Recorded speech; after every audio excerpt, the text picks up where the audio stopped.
පුතේ බලන්න ගානේ මට කියනවා මෙහෙම එකක් v ප්‍රවේගයෙන් චලනය වෙන මිස් වෙන ගෝලයක් එම දිශාවටම u වේගයෙන් චලිත වෙන. හැබැයි මේකේ u කියන එක පොඩි ඉලුනේ. දැන් මෙහෙම එකක් නේ පුතේ කියන්නේ. මේ තියෙන්නේ ගෝල දෙක. එක ස්කන්ධෙම් අනික ස්කන්ධයත් m. කාගේද ප්‍රවේගය වැඩි?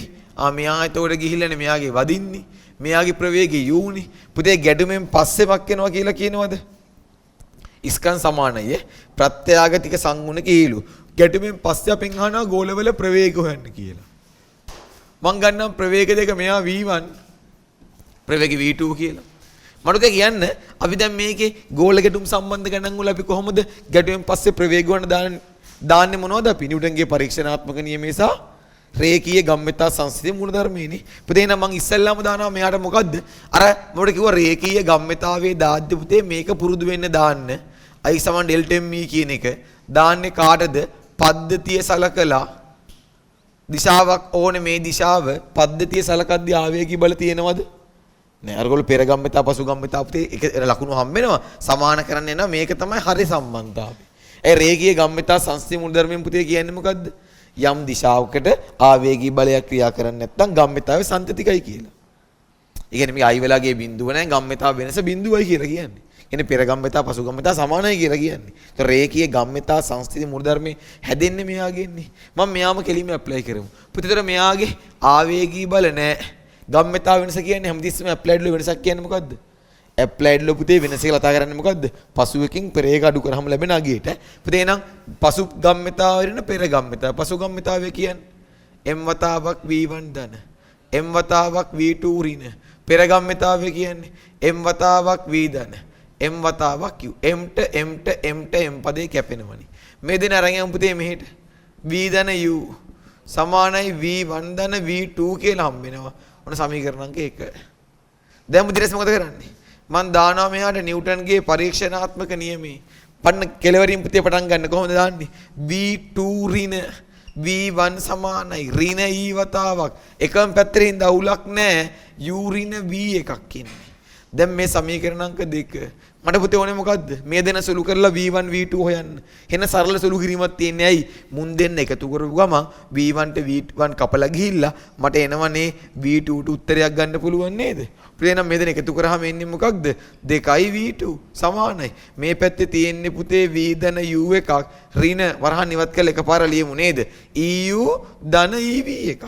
ඉතින් මෙතන හම්බ වෙනවා පුතේ v2 කියන එක්කෙනා මට බැරිද පුතේ ඕන්නම් මේ දෙන්නගෙන්ම v ගත්තොත් එන්නේ එක ධන e පදයක් නේ. මේ දෙන්නගෙන්ම u ගත්තොත් පුතේ එන්නේ එක ඍණ e පදයක් නේ. දෙපැත්තම දෙකෙන් බෙදලා අයින් කරන්නකො දෙක. ඔන්න v2 හෙව්වා. එහෙනම් පුතේ මට කියන්නේ v1 මේකේ හොයන්න බැරිද? පුළුවන් පුතේ v1 හොයන්න මොකද කරන්නේ? මම පළවෙනි සමීකරණයෙන් අඩු කරන්නම්කො දෙවෙනි සමීකරණේ. මෙයාගෙන් මෙයා මෙතනනේ පුතේ සෝරි මෙයාගෙන් මෙයා අඩු වෙද්දි මොකද වෙන්නේ? v2 පදේට v2 පදේ කැපෙන්නේ නැද්ද? මේ ඍණ ලකුණ ධන වෙන්නේ නැද්ද?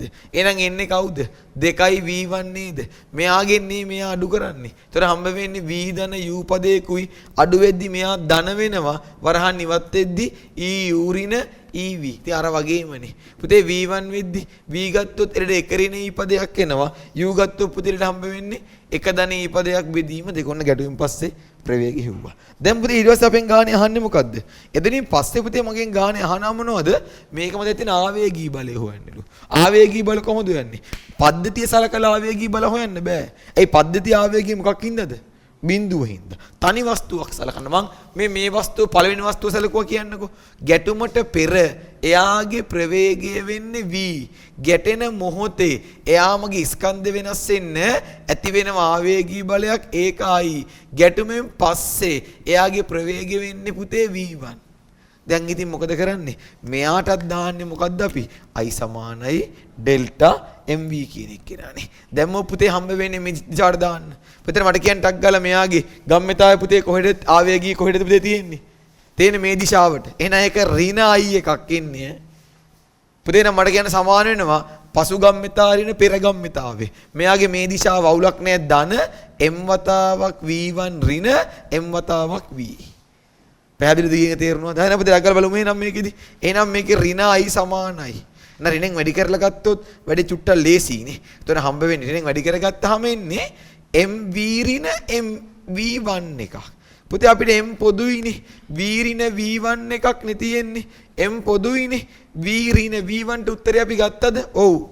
මෙහෙම එන්නේ නේද v1 ට එන උත්තරේ. ඒක එන්නේ පුතේ මෙහෙම එකක් නේ. v වතාවක් එක ඍණ e පදයක් අඩු කිරීම තියෙන්නේ පුතේ. මෙතන එන ධන u වතාවක් එක ධන e පදයක්. හරිනේ. මෙයා බෙදීම 2. දැන් පුතේ අපිට පෙන්වන්න තියෙන උත්තරේ පොදු පදේ වෙලා තියෙන m බෙදීම 2ක්. මෙයාගේ හරය 1. මෙයාගේ හරයක් 2 කරගන්න මට බැරිද හරයයි ලවයයි දෙකම 2කින් වැඩි කරගන්න.